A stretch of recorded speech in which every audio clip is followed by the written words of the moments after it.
showing that we haven't come that far, really. I mean, the Disability Discrimination Act was only 25 years ago, and I still think probably everybody with a disability now has had some form of discrimination and been forced out of work. So we haven't really come that far, and there's a lot to do. And a lot of it is just representation. We need to be in the rooms where these decisions are made. We need to be in head office. We need to be in HR.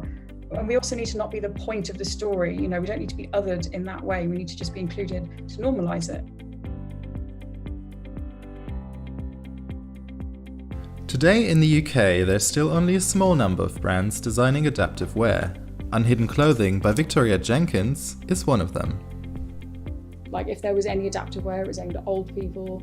It was usually designed by carers, which, don't get me wrong, like, there's obviously, that was a need and they were fulfilling it, but like, there wasn't a younger option. There was nothing to do with really fashion. It was more just function and practicality. I think it just doesn't cross a lot of these brands' minds.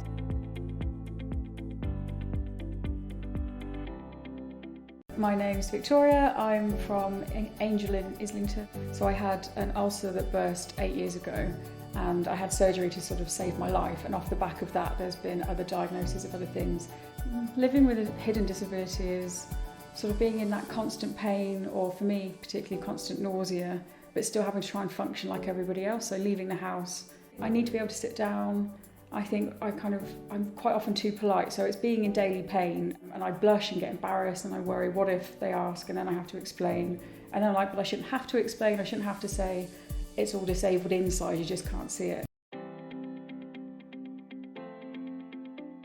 And the other thing that makes me really angry about the fashion industry not even attempting to tackle it is what's called the purple pound, which is our spending power, which is £247 billion annually. It's not a small market, there's a lot of us. Why aren't some of the bigger brands doing more? I mean, I think the really cynical part, there's two reasons. One is the unit cost will be higher because there are more trims and so on, but these are big companies that have heaps of these things lying around. So that's a terrible argument, but it is the one that I hear the most often. And the other one is they just don't want to touch it.